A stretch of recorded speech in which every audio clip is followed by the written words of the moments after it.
everyone, and welcome to this UCL East lunch hour lecture. We're pleased to have you all with us today. I'm Paola Lettieri, Professor of Chemical Engineering at UCL and Director of UCL East, our new campus that is being built at the Queen Elizabeth Olympic Park and will be opening next year. Today's lecture is really exciting. It will explore questions of urban design in the context of skateboarding. In a moment, I will introduce three speakers who join us today to talk to us about the City Mill Skate Project, a community-based research project funded by the Public Art Program for UCL East. It aims to co-create with local artists and skaters designs for permanent skatable architecture. And this is something that we are considering to embed in the new UCL East campus on the Queen Elizabeth Olympic Park. How exciting. So I would like to introduce our three speakers now, starting from Professor Iain Borden. Iain is a professor of architecture and urban culture at the Bartlett, and also the Vice Dean for Education at the Bartlett.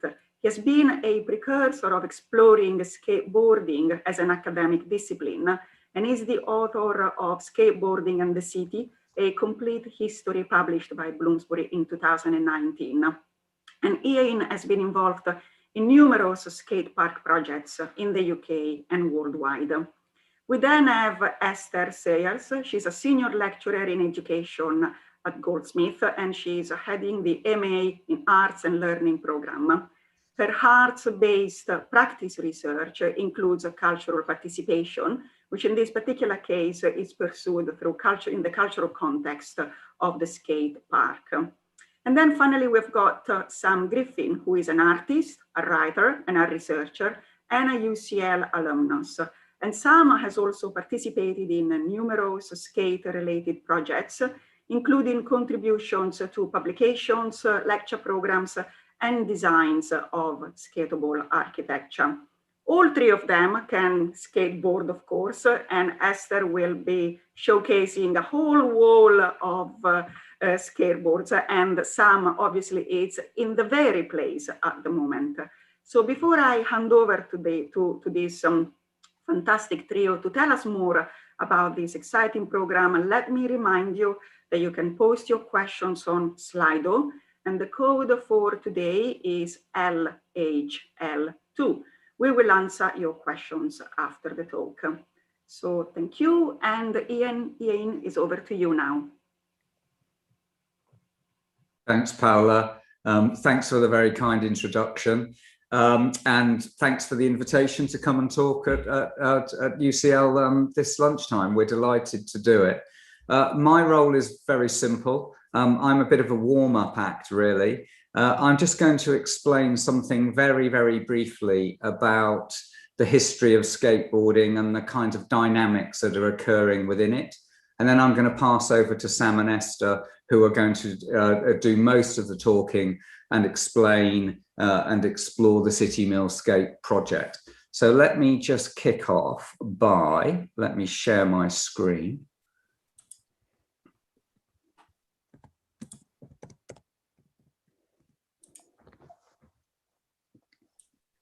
And I hope that's visible. Yeah. Just a few slides really about a few images about skateboarding. So the most obvious thing I think that people think about skateboarding is what we see here.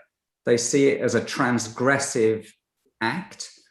Skater on the left using an old swimming pool, taking over swimming pool as a skateboardable architecture. They see it as street-based activity. And particularly from the 1990s onwards, skateboarding has taken place in city streets. And they also see it, image on the right, transgressive, but also dangerous, risky, very, very masculine in some ways. And then for many people, this is the sort of traditional image of skateboarding, which emerged from the start of skateboarding in the 60s, but particularly in the 1990s with street skateboarding. But more recently, we've seen some really powerful other dynamics in skateboarding emerge. So on the left, we've started to see skateboarders building their own terrains. This is a small DIY, do-it-yourself skate park in South London. We've seen all kinds of creativity, filmmaking, graphics, writing, poetry, every kind of creativity you could imagine associated with skateboarding. And perhaps most importantly, you see on the right, we've seen skaters themselves becoming much more diverse. So we're no longer talking about just teenage or around teenage males. It's females, gender fluid, people of all ages, all backgrounds, all ethnicities, and all over the world practicing skateboarding. And we're also seeing, because skateboarding will be in the Olympics in Tokyo, presuming that goes ahead for the first time this year, a kind of sportification. So just as the common grassroots of skateboarding expands, so also it's becoming, in another arena, increasingly kind of professionalized and commercialized. So the big question is, how do these three things come together? How can it be kind of transgressive and risk-taking, creative with new terrains, and also acknowledging that there's also a kind of sporty dimension to it? So just a few examples of how this is being addressed. Well, the most obvious one is skate parks, purpose-built arenas for skateboarding. And this is a skate park in Southeast London, Crystal Palace, that I've been heavily involved in. And very typically, it's a large concrete permanent installation, cost around £400,000, and has a very diverse set of riders there. And these are pretty common now across the UK. Sometimes it's about taking over existing terrains. Again, another London example, the Undercroft at the South Bank, on the South Bank of the Thames in London, not designed for skateboarding, but taken over, colonized, if you like, by skateboarders. This is another kind of thing that is going on. Esther, who we'll hear from in a moment, is heavily involved in this project for Hackney Bumps. It is an old skate park, first built in the 1980s in Hackney in North London, but is now as a community-based project where the community themselves have transformed really a very run-down facility. They've put their own money and labor and effort and community relations into this. And not only does this scheme attract diverse riders, but it also helps negotiate and bring together very different kind of social and class backgrounds in quite a dynamic and rich part of Hackney. We've also had events. So this is an event which UCL hosted in partnership with the Smithsonian a couple of years ago. It was called Inner Skate, where we took over the space in front of the Here East area of the Queen Elizabeth Olympic Park, just for one day. We had some ramps designed and made by some of our students. And in particular, we invited adaptive riders, riders who are blind, riders who are deaf, riders who are on wheelchairs, to come and use these facilities, use these ramps for the day. And indeed, the adaptive side of skateboarding is another area where it's really taking off at the moment. So it's not just the able-bodied, it's people of all different kind of bodies and capabilities that are enjoying this. And actually, the guy you see middle of the top is a blind skater called Dan Mancina. And I reckon he's probably a better skater than me, Sam, or Esther. Maybe not, but he's a wonderful skateboarder, and he's almost entirely blind. Two more slides. One other thing that's happening is that people are now turning to think about, how do you bring all this not just into purpose-built skate parks? How do you bring it into the body fabric of the city? How do we make our public spaces inclusive and welcoming to everyone? And what's happening is we're beginning to see how skateboarding is being used as part of that equation. So this is a water square in Rotterdam. It's a multi-purpose place. You can go and have your lunch there, hang out there. It floods with water at certain times of the year, but it's also been deliberately designed to be used by skaters at certain times of the day, week, of the year. And this helps activate the site and bring in different people onto the site. And that brings me to City Mill Skate, because what Esther and Sam are doing with City North Skate, working with UCL, is exploring different ways in which we might be able to bring skateboarding and activate different spaces on the Queen Elizabeth Olympic Park site. And we're hoping also at the including the UCL East site as well. And I'm now going to pass to Esther and Sam, who are going to explain more about this. So that's it from me. I'll come back again for the questions at the end, but I'll pass to Sam and Esther now, and I'll stop sharing my screen. Fantastic. Thanks very much, Ian, for giving us a broad overview to lock in the work that we've been doing as part of City Mill Skate. What we thought we'd do is start by showing a couple of short trailers from our recently produced film called City Mill Skate Dots and Lockdown. This is a 9-minute film, so it's too long to play in this arena.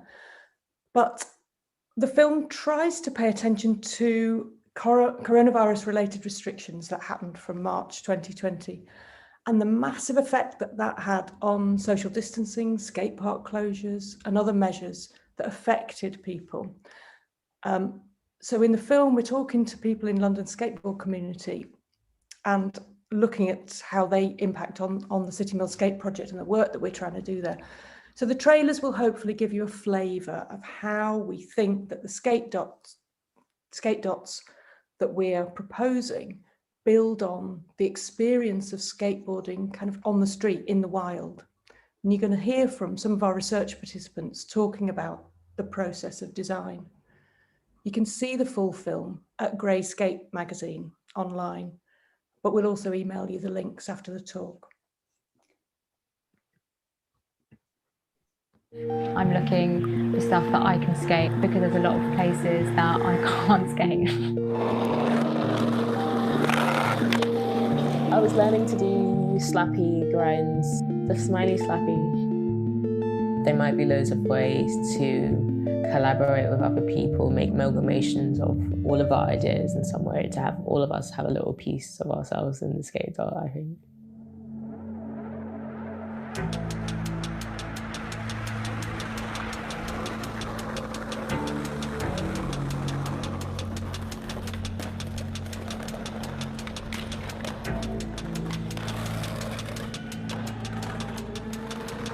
The street is designed for just about everybody else apart from skateboarders.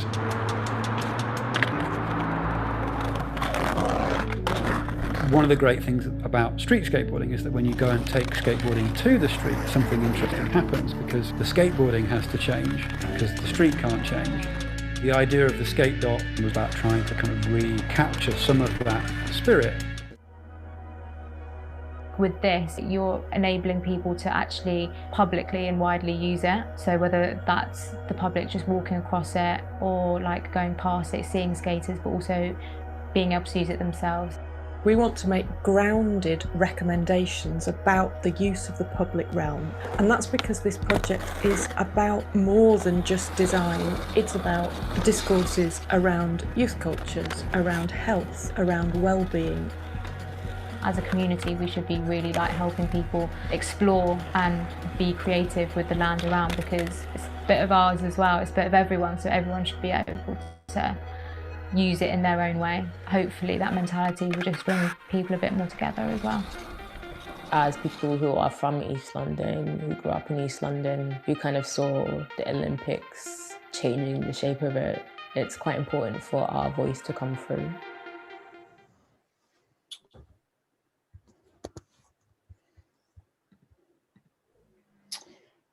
So, as Esther has just introduced on our little film there, there's kind of a little introduction about kind of what we were doing in our project and some of the kits that we sent to people.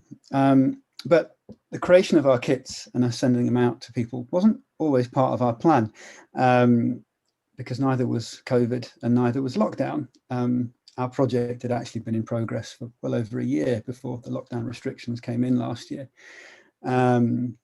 And the timing of lockdown last year was priceless, really, in as much as we were quite literally poised to launch our entire project. We had painstakingly constructed a program of events and workshops with young people in various locations, and skateboard lessons, and lots of fun and exciting things to do. And the very week we were due to launch our project, the lockdown restrictions were brought in. We had literally just had a meeting with the Bartlett team at the UCL East site about potentially doing some model making workshops with young people using the Bartlett facilities there. And in that meeting, we've been discussing about this very far off possibility that maybe the Bartlett might be closed until September of that year. And then, of course, that we know that the rest is history. And so we had a crisis moment really in our project, where we had to think very, very quickly about what we were going to do and try and predict how the world was going to change, how people's ability to live their life as normal was going to change. We already knew that we kind of wanted to invert a lot of the traditional processes by which pieces of skatable architecture get made. We knew that we wanted to place the skaters themselves at the kind of heart of the creative process, but we also knew that we were entering a moment of great uncertainty. And so we had to sit outside of the Here East campus in East London with our crystal ball and look into the future and try and figure out a way that we could still connect with people, to create something that would allow us to connect with people in a situation where they might not be able to skate as usual. They might be able to go outside as usual. How would their mental health be affected by the social distancing measures that were brought in? And crucially, how we wanted to connect with people in a way that wasn't purely digital, how we could actually put things into their hands that they could physically experiment, kind of play with and test their ideas out. Because skateboarding itself is hugely reliant on processes of visualization, practical experimentation, failure, lots and lots of failure, and then reappraisal and then recreation. So we wanted, whatever we were going to do, to capture this kind of process. And so we came up with the idea of creating some model making kits.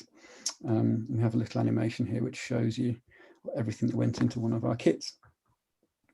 We selected our materials very carefully to kind of allow people to recreate things they might have seen in the street, but to give them a selection of materials which would allow them to be very creative and to kind of break outside of the normal parameters of what you might think about skate park design, or things that the way that skate parks are built.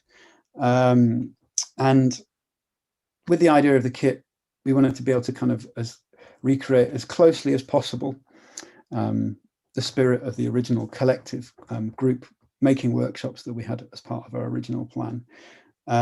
We also wanted to create something which would excite people, actually give them something that would really just genuinely make them happy. So the skate kit that we created here was envisaged as a kind of hybrid of a model making kit and a kind of care package that you might receive. So hence, we made some nice City Mill skate stickers, and the packages came with City Mill Skate branded tape. And certainly, we conducted follow-up interviews with the recipients of these kits, and it was like Christmas had come early for a lot of people. They were genuinely thrilled to receive these kits in a moment in their lives, which was unprecedented, very difficult, for some of them maybe a little bit unhappy as well. And so, that validated our kind of decision at this kind of emergency moment to go with this kind of idea to kind of reconnect with people. We actually had twice as many applications for the number of kits that we created, which meant that Esther and I had a couple of very, very busy months, filling boxes with miniature trees and bits of cardboard and hand delivering some of them. But, it proved to be a very effective way for us to still maintain meaningful contact with people and for people to actually get into a position where they could really still express their ideas. Yeah, this idea of engaging with a community wasn't as straightforward as it might seem in a way, because to engage with a community, you've got to construct a community, you've got to generate that community around an idea. The idea of co-design and participatory approaches to coming up with the ideas for skatable architecture around the Olympic Park was something that we were committed to from the start. But in order to do that, we needed to put out an open call. And we started that on Eventbrite, where we just kind of advertised it as widely as we could to get as many people as possible interested in what we were doing, and also to get people to sign up so that we could send them a kit and they could make some things and come back with their own designs. It was very popular and successful, and we ended up with a lot more people wanting kits than we had to give away. We only had 48 of them made up in the first round. So we had to generate some selection criteria so that we could do our best to reach a good cross-section of the skate community. And so we selected according to age, according to location, according to gender, according to disability. We kind of looked across the number of people that had signed up and tried to select a range. But the second image, you can see me handing over a kit on one rainy day in midwinter. This is to do with our second round of kits, because following the open call, we'd received some fantastic designs back. But we thought if we made another 30 kits, we could reach an even broader and more representative cross-section of the skate community. So we created a second set, and this time we selected specific individuals and invited them to create skate dots.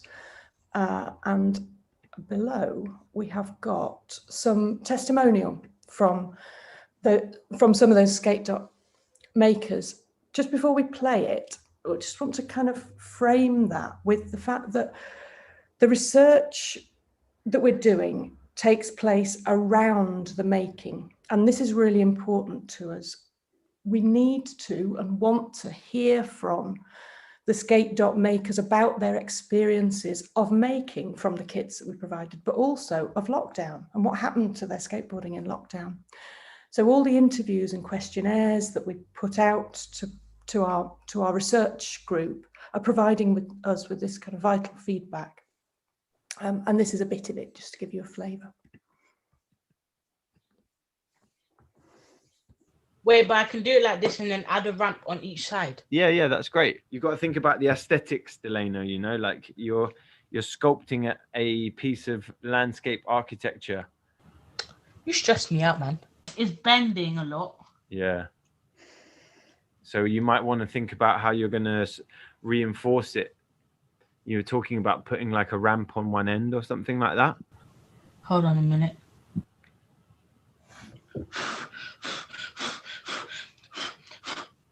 Well, right now, I'm trying to make this ramp. I don't know if it's... Oh, yeah. Sick. So what kind of shape is that going to be? Is it going to be a curve, like a transition, or is it going to be like a flat bank or a little pyramid, or what are you thinking? Like a normal ramp, like the big one that had any bumps. Because of this COVID stuff, that you can't really go out and skate. Once you see this, and this is going to disappear, and you'll see me doing it in real life. All right, so this is my skate dot, guys. Make sure to like, comment, share, subscribe. Shout out to Sitting Your Skate for giving this to me and Esther.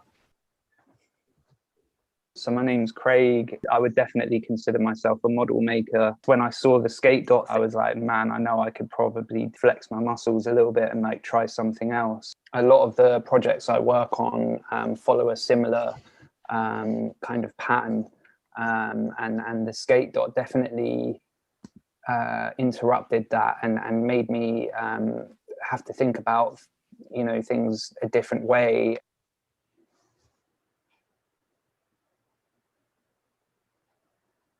When the skate dots arrived, I was just incredibly grateful for indoors activity and being able to, I don't know, use another part of my brain and maybe put aside for a bit and get involved in sort of creating something and designing something, thinking about space, what I like to skate, what could be fun. So when I first received the kit, I mean, my first reaction was like, it was incredibly generous. I was so stoked. I got, you know, you get a cutting mat, all these different materials to work with, different textures.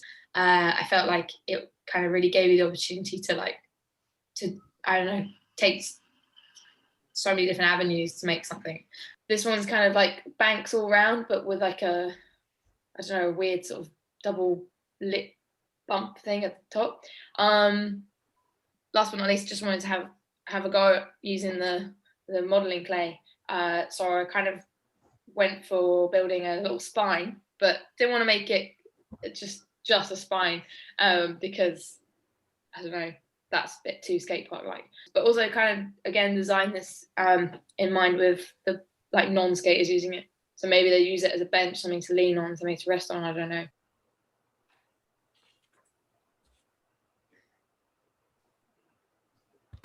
So you've just heard from 3 people with very different experiences: a professional skateboarder, a professional model maker, and a secondary school child who doesn't have experience of model making to that extent.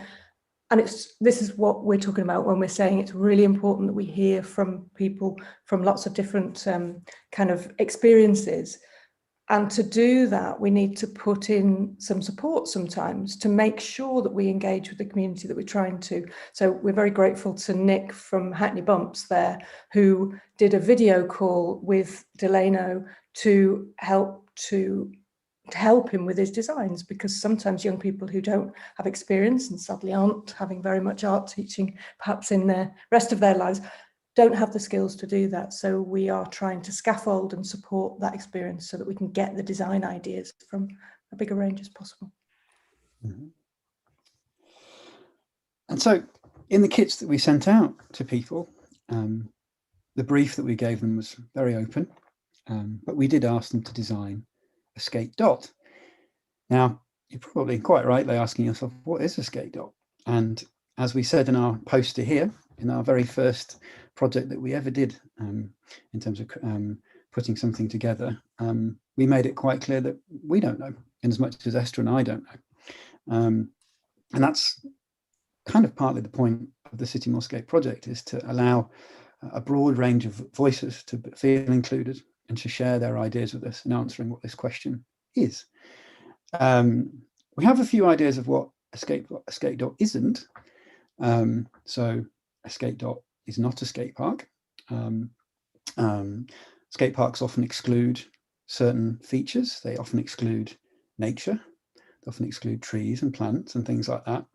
And they often exclude other groups. They often exclude non-skaters, members of the public. And so, often a skate park is a sort of totalizing environment, which is very concrete heavy, and it has a very clear line of demarcation between what is a skate park and what isn't.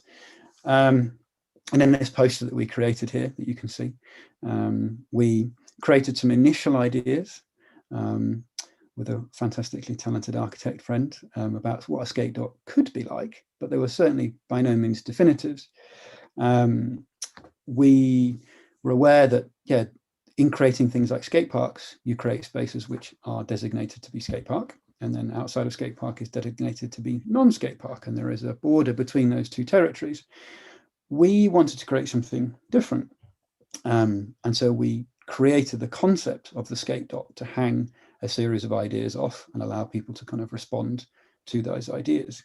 We wanted to create something different. A skate dot might be something more incidental, a punctuation which inhabits public space. It can be used by skaters and non-skaters alike. And in terms of its scale and its placement and possibly its configuration, it's perhaps something more similar to a piece of street furniture. So like a bench or a junction box or a flower planter or something like that. And ideally, actually, if it was to be seen in the wild by someone who didn't skate, they may not even necessarily understand it or perceive it to be a piece of skatable architecture. It could be something nice to sit on and have your lunch, or to meet your friends with, or to sit underneath and take some shade on a sunny day.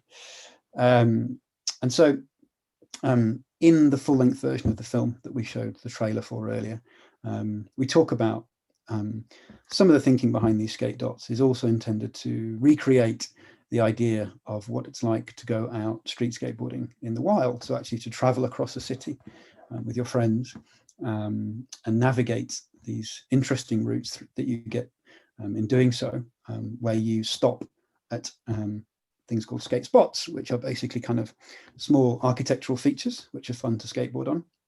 and you may skate there for a little while, and then there might be something fun and interesting across the street, which you would hop over to and skate for a bit. And then after you spent your time there, carry on and go somewhere else. And we were aware that there is precedent for these kinds of journeys and these kind of engagements with objects. So things like if you've ever been to a sculpture park or a nature trail, and the way you would kind of navigate your way through that space and spend some time with these individual features. It was something like that. And the idea of the skate dot was hit upon as a way of kind of trying to capture the spirit of that kind of journey, that you move through space and you spend some time at kind of these particular punctuations within the space, but then you carry on. So for us, skate dots as an idea are like skatable punctuations. They're like stepping stones kind of through a landscape. But crucially, they're embedded in public space. So people who don't skate can use them too. But then, you know, they defy that idea of an enclosed environment of the skate park. So that was our kind of idea of the skate dots. And then that's on the basis that formed the kind of backbone of the brief that we sent out to our recipients and asked them to share their ideas with us, very much in the spirit of this idea of participatory design. And so I can show you just a few more of the skate dot models. Thanks, Sam. So of the 68 kits that we've sent out so far, we've had about 2/3 of the recipients have returned models. Often people return 2 or 3 models from one kit, which is really quite exciting. You can see them all on our Instagram and in the gallery on our website, although there are a few that are still to be added. Just going to show you a few now that are on our Instagram. This one's from Piyumi Mudali, and Piyumi has centered her skate dot design around permaculture gardens. So these ideas which explore innovation in materials and also in horticulture are really important to our vision, because we have a vision of biodiverse environments for skateable architecture, which deviates from traditional skate park design. Just move over. Click through. Thank you for driving, Sam. And at some point you can go full screen if you can. But this one is Iain Borden's. We're delighted that Iain Borden, thank you Iain, created a skate dot model.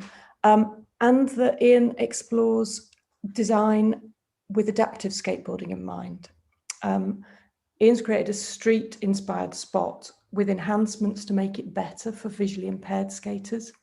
And we've sent a series of skate dot making kits to riders in the wheelchair motocross community, WCMX.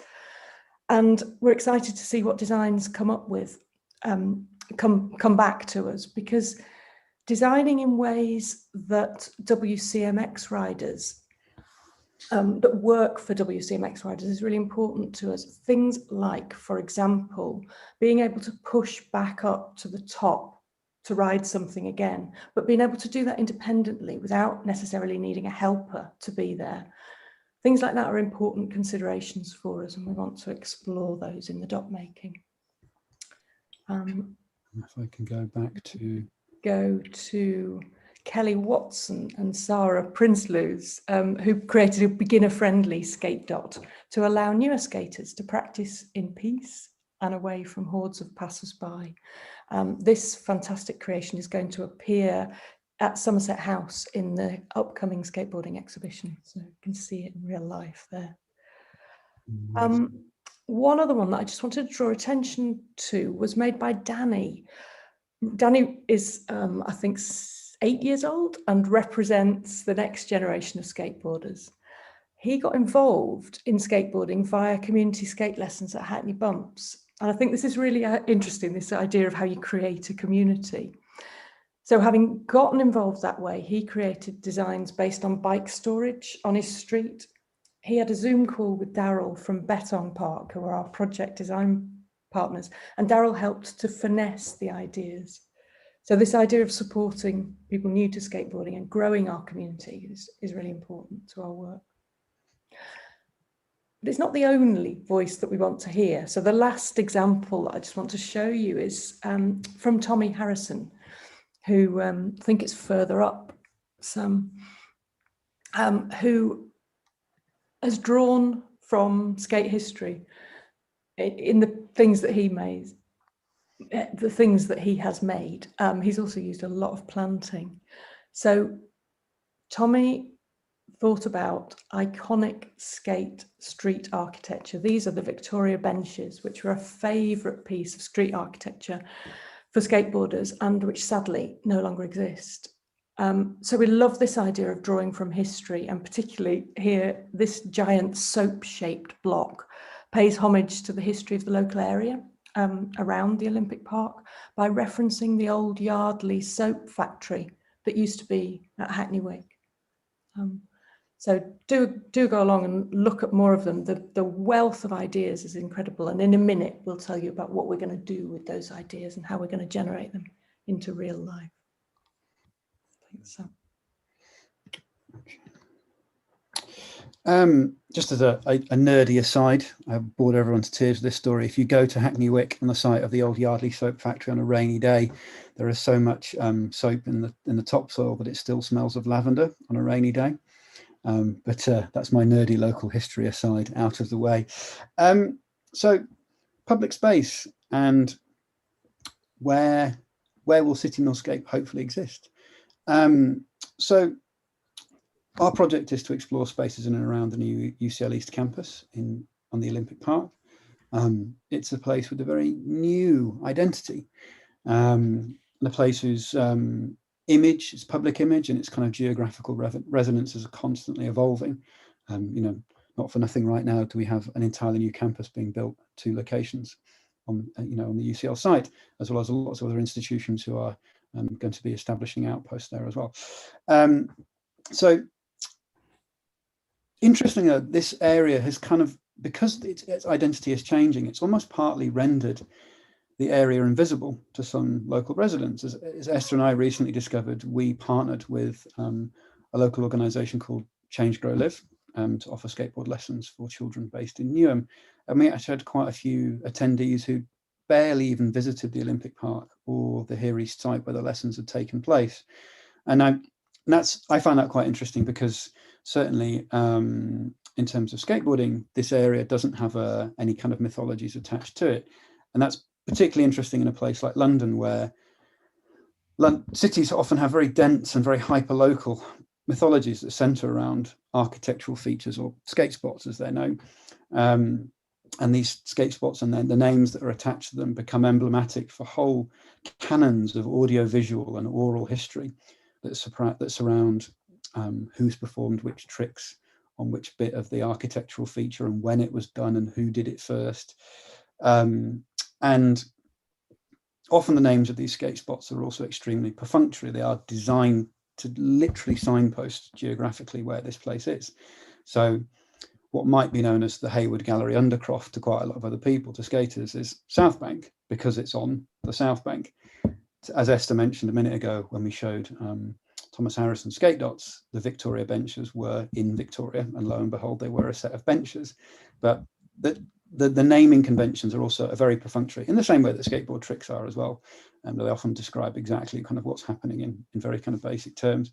And so this idea to inhabit this kind of naming convention is what informed our decision to call the project City Millscape, because we've named ourselves after the river which runs through quite a large part of the Olympic Park and runs adjacent to 2 of the UCL sites too. So we did so with this history of kind of naming places after names to establish this idea of placemaking, and aware of the fact that the Queen Elizabeth Park's former history as an industrial centre has been partly erased to kind of make way for the Olympic development.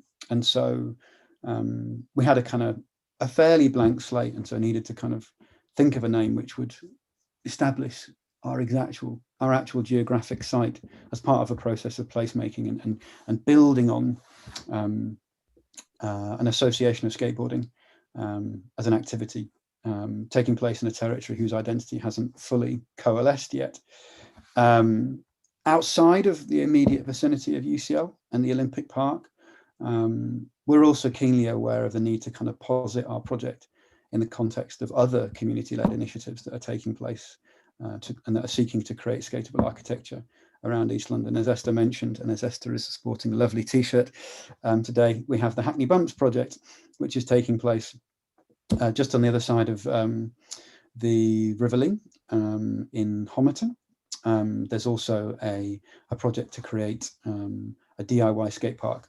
It's roughly similar to what you see behind me. This sadly no longer exists, but it's a good working example. And there's a project taking place on a piece of land administered by TfL, which is next to the nearby Mabley Green Park, and where a bunch of BMXers are working with TfL to adapt a space to create DIY skatable architecture in an area underneath the A12. And so City Mill Skates project is not just about placing, empowering kind of users of all types to share their ideas with us and feel like their opinions are valued, but it's also very much about understanding the locality in immediate terms around the UCL estate, but also within kind of the wider context of East London. And so a big part of the City Mill Skate project is about maintaining dialogue with these other initiatives, such as the Hackney Bumps project and the Mabley Green project, to ensure that our respective outcomes complement each other, and that we kind of can build a richer fabric of skatable spaces across East London, where, I mean, in the longer tail of kind of East London history in particular, skatable spaces were kind of thin on the ground. They were more commonly associated with Central London, North London, East and West, and actually South too. East was a bit more kind of barren in those terms. So, you know, we're very aware of the need to kind of be in dialogue with these other organisations. And so with that in mind. Thank you, Sam. I'm quite conscious of time, and we want to make sure that there's time for questions and discussion. So, but we've got a couple more slides to go through. So the use of public space is contentious and raises questions about who owns it, who has a right to be there, and what they want to use it for.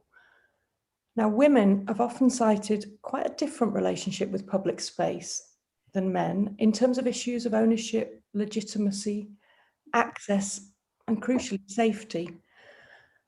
Skateboarders are familiar with restrictions about what they can and can't skate and how they can use the street or public spaces or privately owned spaces which appear to be public.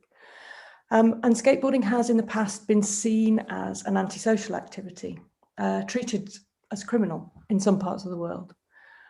But there's some wonderful examples. Iain showed a few at the beginning, and some fabulous European cities would add to, like Bordeaux in France and Malmo in Sweden, or Copenhagen in Denmark, amongst many others, have turned around that idea and now integrate skate-friendly architecture into their urban planning from an early stage. And this is fantastic. It leads to fantastically differently used public space. Over the past couple of years, there's been a huge increase in the number of people skateboarding, partly because of the restrictions imposed during lockdowns and a need to stay local, but also I think the impact and legitimacy that's afforded by skateboarding's inclusion for the first time in the Olympics in Tokyo later this year, if it goes ahead. Through this combination of factors, the idea of skateboarding is now, I think, is shifting to being seen as something more positive, something healthy, something community enhancing, something social. And critically, I think all these things are great. I'm glad to see them as developments. In terms of my personal academic research, skateboarding is something that boys and girls both want to participate in. An activity that is engaging girls in interactive, non-competitive, social yet physical ways. And this is crucial to the way that we design urban spaces and has been long overlooked. The design of the city needs to reflect the need for safe spaces, to be physical, to hang out, and somewhere in the words of the Make Space for Girls project that balances arts, sport and free play, which I think is a fantastic trio of things which we would also endorse with the work we're doing with City Mill Skate. I'll go to the next slide, Sam, and just to then map onto that what's coming out of our research. So because of all those reasons aforestated, we think it's critical that our skate dock design that the designs of skate docks represent the multiple voices and perspectives of the skate community. This is a dot designed by Emily Badescu, and it's made in a beautifully rudimentary way out of a toilet roll and a cardboard block. It's both skatable and social. And I don't think we've got time to go to her Instagram, but you can do that later. In the selection of, oh, here it is. The selection of images that Emily sent so that we could put a post together, she includes a campfire, this little candle, but this idea that the space is thought about, not just the riding, but the space in which you might hang out, and that a campfire is thought about for a kind of end of session chilling. So this seems to reflect some of those things that I was talking about in terms of urban design. To prepare for the next stage in the development of City Mill Skate, our delivery partners, Beton Park, have drawn this full-scale version of the dot so that we can see how it might be placed in a landscape in real life as a precursor to those things being built to test. Back to you, Sam. Mm-hmm. And so where are we up to now as of today? So we are exploring several potential sites to construct and test our skate dots on, close to the new UCL campus, as well as within the vicinity of the Queen Elizabeth Olympic Park. And this was always in the spirit of what we wanted to do, but the idea of because a dot is more of a kind of modular feature versus a proposal for a kind of an entire environment. We're in the process of having lots of different discussions exploring the possibilities of selecting dots that will dovetail nicely with potential sites, and kind of complement what's already kind of taking place there. I think the advantage that we have at the moment is that we've had such a fantastic wealth and breadth of ideas that have been submitted. We've kind of got lots and lots of possibilities to explore when looking at kind of how to slot skate dots into these potential sites. And then from that point onwards, hopefully we're hoping to move to kind of a build stage where we can actually then, once they're constructed, the dots themselves can be subjected to practical assessment, which is very much kind of part of our project as well. That in the spirit of the kind of trial and error side of skateboarding, that these dots would be constructed, and the ideas that were brought out through the model making, in terms of converting an idea into a basic model, can then be tested practically with the skateboarding, and that allows an extra layer of learning and iteration in terms of how we would move forward and perhaps iterate on these kind of dots to improve them or change them. We're also talking to the LLDC, who are the governing body of the Olympic Park, about potential sites across the park, and starting to explore the possibility of moving outward, potentially from the UCL campus, to inhabit kind of other areas across the park, and potentially create a larger network of skate dots that would lead skaters and members of the public too in kind of interesting routes across the park where they could kind of take in these features as they go. Fabulous. We've got some great questions that I can see appearing on Slido. Okay. I was just going to finish with our last slide, just to say, if you would like to find out more about our project, please do visit our website. We've got lots of information about us, about our original, the research we've conducted so far, updates about things that we've been up to recently. We'll be offering more skate lessons in the summer. We have a lovely gallery of all the dots that have been submitted. Then more information about our research, who we are as well, what our backgrounds are, and then the means to get in touch with us too. And there's a link there for our Instagram channel as well, if you would like to contact us through that route as well. So that's that. Thanks. Thanks very much. We are So open. thank you very much, Iain, Esther, and Sam. It was really fabulous. We have got a few questions on Slido, so I will read them out, and then you decide who would like to pick which question. So the first one is, can you tell us more about skateboarding as an academic discipline? Is it about design, sustainability, urban living? What would I learn as a student? Who would like to pick that question? Shall I take that one? Yeah. Yes, please. There are many people across the world now. When I started writing about skateboarding, there were only about two of us, two academics in the world dealing with it, myself and a woman called Becky Beale. There are now, I guess, hundreds of people doing it, but there's no academic discipline about skateboarding. So what you find is that people come at it from different angles. I come at it as an architectural historian and a historian of public space. Sam wrote his dissertation on it when you were a student at UCL, didn't you, Sam? And you came at it looking at videos, yes. Skateboarding videos.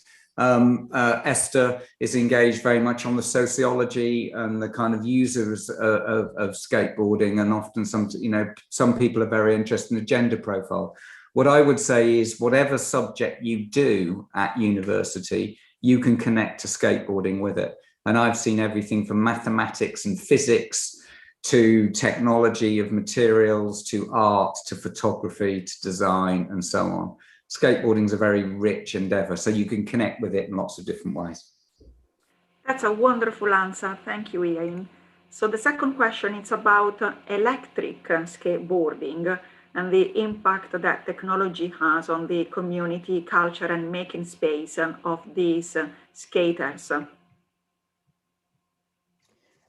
I can jump in on this one, I think. So I think there's been a very interesting moment over the last year in terms of sort of governmental attitudes towards, I suppose, what you would call micro-mobility solutions. There has been a sea change in government around attitudes to things like electric scooters and things like that. I suppose, necessity being the mother of invention, or certainly in this case, legislation, and allowing people access to technologies which allowed for independent micro-mobility in a time where a lot of people simply didn't want to take public transport because it wasn't particularly safe to do so. And so I kind of, the technologies are adjacent to each other in terms of like electric scooter technology and electric skateboards. And so I think it's a very interesting and sort of useful moment in terms of these things coming to the fore, about there being alternatives to the automobile, to kind of public transport for people who need to make kind of short journeys quickly and easily. So I think it's definitely kind of raised the profile of these devices which have always allowed it. I think one of the interesting ironies, I suppose, is that skateboarding has always allowed those kind of that allow that type of micromobility. It's just you might be powered by sandwiches instead of a battery. But I think it's a net positive for us in terms of actually, it's precipitated a very useful conversation about the usefulness, not only in practical terms, but actually in terms of like mental health and kind of well-being from a non-powered skate, point of view of actually getting out and doing exercise. I see it as being kind of part of that. As the past year has definitely has shown a lot of people just how important and valuable public space is, for example, parks and things like that, and the ability to kind of access those in new ways is, and a useful discussion around that can be no bad thing. Thank you, Sam. The next question is from somebody living near Crystal Palace Skatepark, and he's saying a lot of kids with scooters use it, as do roller skaters. Did you reach out to any of those users? Yeah, I can speak to that one. And yes, we did reach out to BMX riders, as well as the adaptive skateboarders that I mentioned earlier, who use sport-based wheelchairs. But we've also reached out to roller skaters, again, for all the reasons already mentioned, of wanting to hear from people about what they would like to skate. I think attached to that is the idea of building a community, building a culture around skateboarding and other wheeled users. We would broadly say all wheels are welcome. But where space is contentious, and at the moment with things being so busy, we are finding ourselves in a situation where people have to share and people have to learn sharing within the environment. And there are some rather nice ways in which that positively happens within skate parks and other spaces which are frequented by lots of people, in terms of a kind of etiquette that develops and is passed on through people. So that's where this idea of creating community is really vital, that by creating a community, you start to create a way of approaching, a way of being that is acceptable in those places. And that sort of hopefully continues to make it an inclusive activity. If I can just come in Yes, on, please. if I can just come in on that as well, just because I use the Crystal Palace skate park quite a lot. It's my local skate park. You'll see me there most weekends. It is really interesting there how some of the kids there, sometimes you think about people who are either roller skaters or roller booters or skateboarders. It's really interesting to see some of the kids, and they move between certainly between scooters and skateboards. Some people might either in a single session or over a while they forego the scooter and pick up a skateboard, or maybe they give up the skateboard and pick up the BMX device as well. And I think it relates to the electric skateboard question as well, that in a way what we're talking about, as Esther says, is all-wheeled users. It's a different kind of approach to using the landscape, where we're not just thinking of people as either walking or cycling, and we're not just thinking about people either consuming or going to work. It's a much kind of richer and more nuanced sense of all the different ways that people might inhabit the landscape. So in that sense, all these different kinds of technologies are really interesting about how they've raised questions about how people don't just access public space, but also how they become urban citizens. I think it's really interesting listening to Esther and Sam talk about how, in a way, the process of building and designing the skate dots, it was almost as if that's as important as the things themselves and the riding, because it's the process of doing it. And through that, you get meaningful communities rather than just spaces where different people happen to sort of be but not know each other. So this is part of a process of creating what we hope is a much richer and dynamic kind of public space. Thank you. The next question is, I live in Greece, wonderful, and hoping for a skate park here. Would love to integrate your methodology. How do you persuade skeptical old councils and funders this works, to do this work? How do you do that? You start with something. In a way, it doesn't matter what you start with. You start with a petition, or you start with a few ramps and you do a demonstration, or you do something. And what you have to do is build agreement through as many different, so I hate the word, but stakeholders as possible. And that means not just I think it's not just skateboarders saying, we want a skate park, build it for us.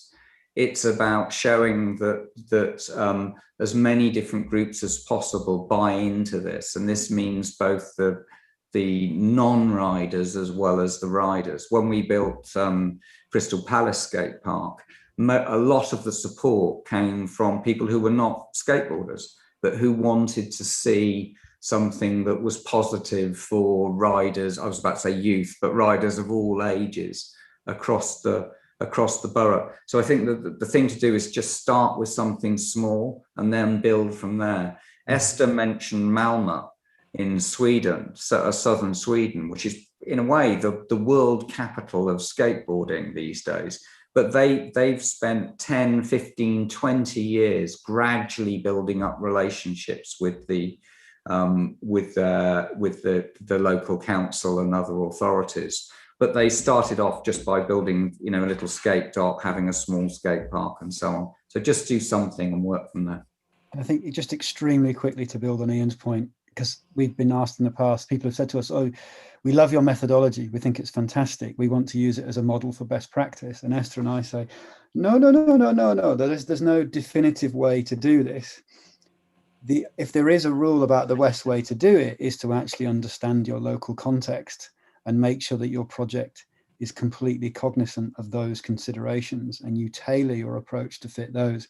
So if there had to be a definitive model for best practice, it would be that there isn't a one size fits all approach. You must understand the context in which you're operating in. And that actually, if you are finding yourself in a situation where you are butting up against skeptical stakeholders, the more you can demonstrate that you've actually understood the context at all its levels, that will stand you in good stead.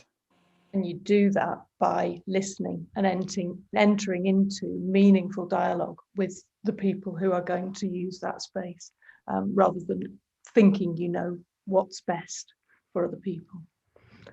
There's also a really useful book that Iain ought to plug at this point, which has been very valuable in the Hackney Bumps Regeneration Project, which is a useful guide of how to approach local councils. I can't remember the title in. Yeah, if you search for skateboarding GB online and then go to that, they have a guide to skate parks and skateboarding. I was one of the authors of it. And it's a sort of 50-60 page PDF that you can download that gives really good advice on all the benefits and examples of skateboarding and skate parks and skatable spaces. Wonderful. It's 2:01 and unfortunately we have come to the end of this fantastic lunch hour lecture. Thank you very much, Esther, Sam, and Iain for such a great presentation and discussion. And thank you everyone for being with us today. If you want to learn more or listen to more lectures or listen to UCL podcasts, please visit the UCL Minds webpage. Goodbye and stay well. Thank you. Thanks, Paula. Bye. Bye. Okay, and we're off air. Thanks, everybody.